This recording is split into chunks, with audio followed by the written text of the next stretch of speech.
You've probably lost count of how many times you've watched someone get played while you saw it coming from a mile away. Someone tries to guilt you into doing something, and you feel the pull, but you also feel the tactic before they even finish the sentence. A coworker pours on the compliments, and before they even get to the "by the way," you already know a favor's coming. You notice when people twist words, play the victim, or use silence and emotional pressure to get their way. While others get swept up in the moment, something in you steps back.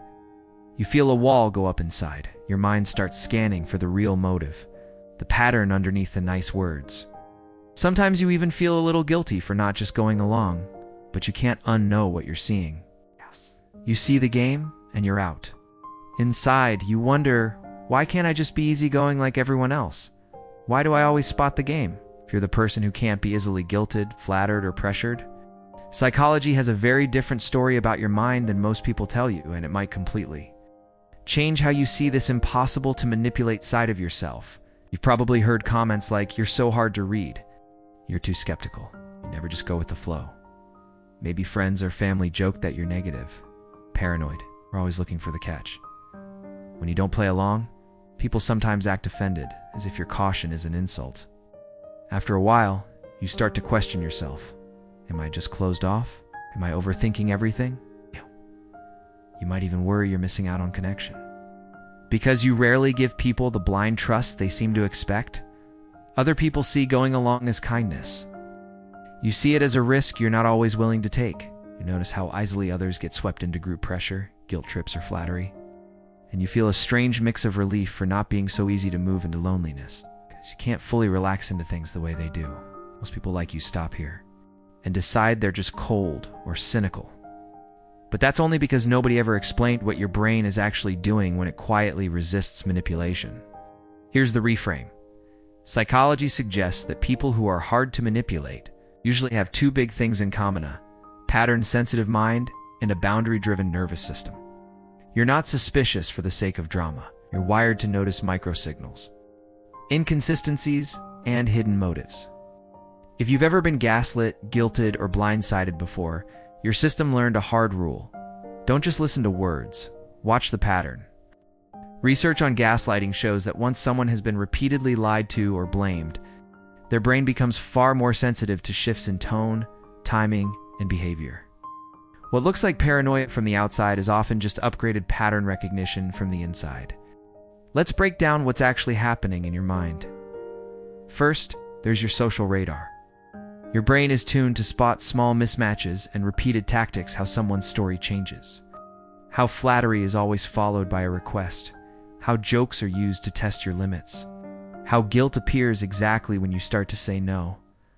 A lot of this radar runs unconsciously. You just know when something feels off, even if you can't explain it in the moment. Second, there's your boundaries and self-respect. You have a clearer sense than most people of what's okay and what's not, and you're less willing to bend those lines just to keep the peace. In personality research, people who are less easily manipulated often score lower on blind agreeableness, maybe because they're unkind, but because they don't let being nice outrank being honest with themselves. Guilt trips, emotional pressure, and passive-aggressive tactics don't work as well on you because your self-respect is louder than your need to please. It can make you seem hard to sway, but it's actually a sign of healthy self-protection. Third, there are the old wounds most people never see. If you grew up with controlling caregivers, chaotic relationships, or someone who used affection as a way to get compliance, your nervous system had to adapt. Maybe you learned as a kid that saying no came with silent treatment, anger, or humiliation. Maybe you watched one parent constantly give in just to avoid conflict. Over time, your brain quietly filed away a lesson. People can smile and still mean me harm. Trust patterns, not promises. That's not dysfunction, that's learned wisdom. The cost is that your radar is always on. Here's where your gift can quietly start to turn into a wall. Your resistance to manipulation is a real strength. It keeps you safer, clearer, and far less likely to be used.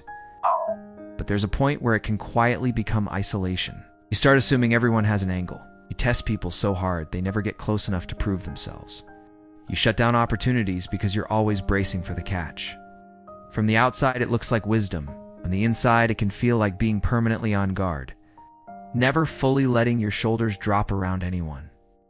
A gentle self-check to keep your gift from turning into armor is this. Right now, am I using my radar to protect myself from a real pattern, or to keep everyone at arm's length, even when it might be safe to let someone in? Just asking that question moves you from automatic defense into conscious choice. The goal is not to become more manipulable. The goal is to let your radar be a filter, not a fortress.